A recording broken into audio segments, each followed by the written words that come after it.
I believe that the downside that we're experiencing right now is not only a high probability occurrence, but also a high probability continuation to the upside as soon as that iteration is complete. So let's go ahead and find out what's going to happen here with price action. I do have some special new things here for you as far as determining price for the XRP asset. But before we get started, welcome back to the channel, everybody. Please do me a favor, hit that like button, subscribe to the channel, do everything necessary to get this thing to live long, thrive, and survive. My name is Arca. I'm actually coming at you here today, very, very super duper late here on Saturday, October 4th at 3:36 a.m. Pacific time. And we are looking at the price action here, spot price at 3.0005 on XRP. Now, we did talk about the potentials of a continuation to the upside from our prior analysis, but I do have reason to believe that this is just temporary pullback, guys. Number one, it's the fact that you close not only your 1 day and 3 day, but you also have other time frames that close too, in relevance to this, right? In concert to this. So if that is the case there, well, there's a 60 to 70% probability of retracing your prior bars to your prior bars 50%. So that prior bar 50%, I guess we can measure a hard target like this, or I'm sorry, a soft target like this, right? It would give us a target of around 295.46. But of course, there are things that we need to do in order for us to reach that target. So can we? Is there an invalidation point where that may actually not happen? Well, yeah, of course there is, right? We spoke yesterday about this. We spoke about the potential pullback from the highs down into the areas of primarily 302 to 299, and that 299 would be an area of potential. Now, it is dropping a bit fast, which is introducing me now to the probabilities of the 280 target. Hang on just a sec. The 298 target. But hang on just a sec. We also said that there is a probability of a 291 to 289 should the 298.02 fail. Now we're actually dropping into the 298.95. I just saw it. There we go. And that could be testing the support before continuing to the downside. Okay, now the downside is a very bullish thing. Notice the gigantic green bar here, the 3-day bar at that we actually closed, right? So this means that this could just be a short-term distribution here. Pick up the pieces down there, some more bulls, right? And then we shall make our way to the upside. Now, there are a few things that are determining that specifically with this heat map right down here. Now, what you are looking at here, guys, is the live open orders for XRP on the weekly time frame. And we're going to go ahead and talk about some of these levels that we're currently sitting within, because there is a lot of orders there kind of waiting to get filled. Okay, so yesterday I kind of read in the comments that someone said that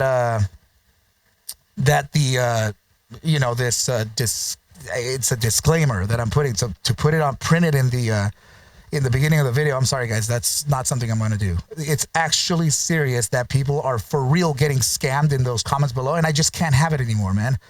I actually don't like to hear that somebody's getting scammed by someone who's impersonating me. I'm not used to that, and that's why I say this out loud by voice, that I'm never gonna send you a message or friend request you first or ask you to transfer your XRP. It's not a disclaimer, it's actually a warning.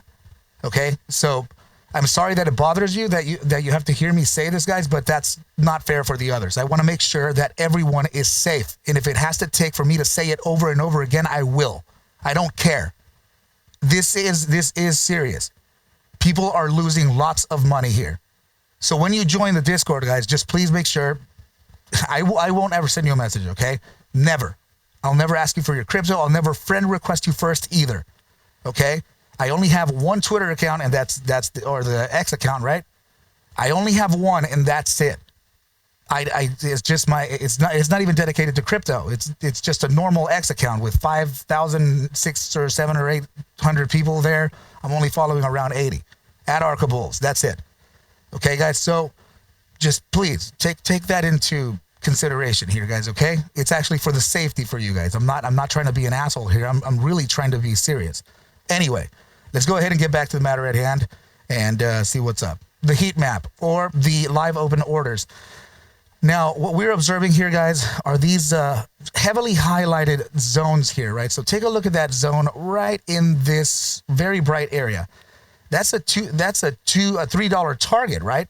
Just below this, or just below this, a little bit ago, it was highlighted right at that 299 as well. Now, right in here is a 298. It's starting to kind of get a little bit bright there. I don't know if you can see it. Now, the thing that happens here, that when it gets dangerous, is when the buy orders disappear. So it didn't print another bar into this dark zone. It stayed right there. So that usually is a signal of potential downside, which is why I'm saying that we could see it, that we might see it. Okay, yes, while we have still kind of a lot of potential orders to get filled here, it feels like we have more of a demand into this area. Now, if you remember what we spoke of yesterday, within the targets of 291 to 289, should the 298 target fail, then we would be looking at probabilities of, look at this, 293.6, we go to 292.8, down here is 292 flat, 291, 291.2, and that's about it. So it's looking like there is concentrated buying orders or buy orders waiting to get filled around that 291 area, which is absolutely an area that we've already been observing. Okay, now if that's the case, then that means that we are not too far away from a potential floor and what would be called like a double bottom or something. And we would then be rocking and rolling, right? Okay, well, that's cool and all, but how can we see that I guess in real time? So it's not going to be displayed like this, quite like this, guys, but I will show you this screen now. Let's go ahead and go over to this side of the analysis here. And I'm going to show you, this is the dominance chart for USDT, tether dominance, right? Typically, this is inverse. This is inverse to the spot price or to the price action of risk on crypto assets, right? Okay, so if that's the case, then let's observe what's happening here. This pennant, right? It's a symmetrical triangle. It's built, I guess, on this downside, right? So this is considered not in spite of the downside, but this formation is a continuation formation. So continuation formations usually give us continuation. So what's the direction, right? We're going down here. This thing is kind of converging, right? And this would suggest downside continuation. Perfect. Okay, so let's see how we can do that kind of, right? So we're looking at this on a bi-weekly time frame, and we're definitely observing here what could be a buy formation breakdown. Now, how could that be? Or tri-formation, really. You're probably never going to hear that term again, as I am the one who coined it, and it's proprietary to the Arca Bulls trading team. So check this out. Now, number one, we have of course, the bear pennant, which is a continuation formation, symmetrical triangle. We also have this going on right about here. So if you can take a look at this, there is about a channel in here that's highlighting a whole bunch of other cool stuff, right? So let me just go ahead and kind of brighten up those edges here, and we will be good to go, right? Just like this here, you're seeing that we have this channel here. So that channel, when you come down on price action like this, that is considered a bear flag. So the bear flag is typically going to give you some kind of resistance based on its total width. So let's go ahead and see if we can't determine that here from this. You know what? Let me wait. I'm going to try to use one of these. There we go. I think that, yeah, that's okay there. All right, perfect. So let's go ahead and just say that within this 2-week bar, we have 8 days and 14 hours to go, that we would break down from this 2-week bar here. We take the width of the channel, right, and then we apply it to that breakdown candle. So this is suggesting a bottom side target of roughly around 3.80%. Otherwise, your hard target would be roughly at that 3.93% in a USDT, which means that this downside here is going to allow for another freaking monolith. I guess just a huge event for price action to go to the upside. I'm not gonna overly bullish you here, but it is fairly large, and it could be the starting point of something that could be good. Now, this does have their own implied targets too, right? Like, for example, the triangle does have the probabilities of also meeting its statistical downside based on measuring the area that you believe this thing is going to break down from. So let's just move it over here for a little bit, right? The secondary area would be the middle of the triangle, which would be arguably like this, right? And the third area would be the highest price action to the lowest price action that you have. I'm just to maintain consistency, I'm probably just going to do it. Whatever, we're going to do it here. All right, so now all of these get applied to that area too. Right here is where we're thinking we're going to break down from, right? So we'll just move this slightly to the left, as in like all the way to the left, because we still have a middle one to include into that probability here. Okay, so these are the targets that would be implied, or the price objectives here for this formation. I get that it's gigantic here, but it is something that we should probably consider as we are observing the broader crypto markets, right? So the weakness of the USDT asset would be an incredibly bullish statement for crypto itself, right? So this is where people buy, right? They exchange their dollar. It's a 1-for-1. You exchange your dollar into the stable coin, thus giving you $1 back of USDT, and you purchase with that specifically to the people who are trading the futures contracts, right? So yeah, you're able to do that. So if that shows that it's downside, right? If you have tether dominance dropping, that means that people are actually using their tether to purchase assets, thus making tether go down, right? Because you're removing that liquidity. So it goes into the risk on assets, and then risk on assets get their little deal, right? That's awesome. So if that is the case, then the upside that we are getting here, it's just, you can see it here very, very closely. Biweekly time frame is showing that we have this upside here, right? Let's see it on a more immediate short term. See that, right? 8-hour time frame candles, it's actually moving up, right? So it looks like we still have some resistances along the way. In fact, we could probably determine that with your daily time frame average true range leading up to 4.38%. Now, if it is 4.38%, that's let's just kind of plot it out right in here. I guess let's plot it out at the 4.38, right? Let's bring this out like this. Okay, so this is leading towards around this area here. So if we're looking at this from the macro perspective, then it is of high validity, right? But you do have other inflection points like this down here. It's very small, but we can absolutely attenuate. That's bringing you down to around a 4.36%. And should we have any other targets to consider?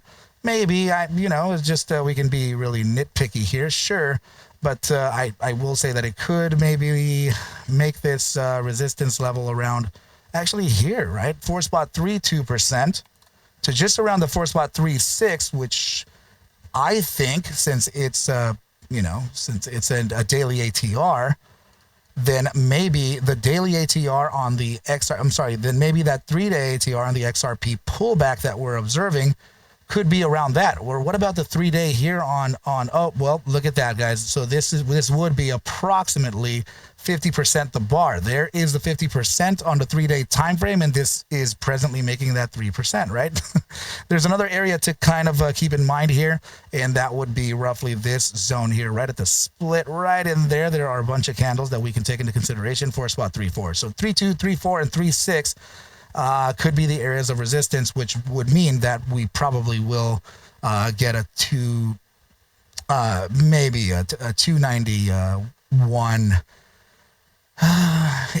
Here are the 291. Yeah, right. So it's a 291 to roughly around 289. I don't think that we're going to reach the 289, guys. There is something that's going to completely block the way from getting down into those targets, and that's actually not only this here at around 297, but really this zone here.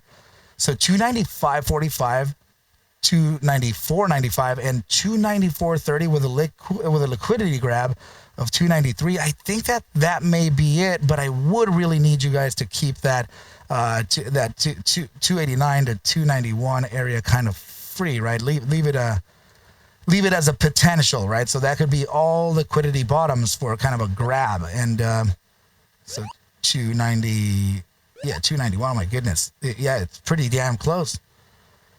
All right, guys. So yeah, I think that we're probably on the way to do that now. We're at 298.56, right? The support is 298.19. Fail that, you're likely going to get a bounce from the areas of 297.17 to around 296.60 to validate the resistance of what could be that 298.09 before continuing to that downside, and then, you know, kind of jump into the upside, guys. These are the opportunities here, guys. These are those moments to where you could maybe consider some type of risk on. Guys, remember that the beginner's course is going to be starting here in just a couple weeks. Make sure to sign up in the description below, and that's going to that's going to give you access for a 9-week mentorship of $100 with me live.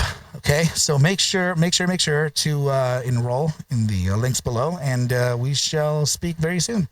Okay, guys, I love you very much, and we'll talk very Jerry Scary Larry later. All right, and yeah, adios. Please take whatever I do show and iterate within these videos as just a form of entertainment, as I cannot suggest for you to buy, sell, or hold any assets whatsoever.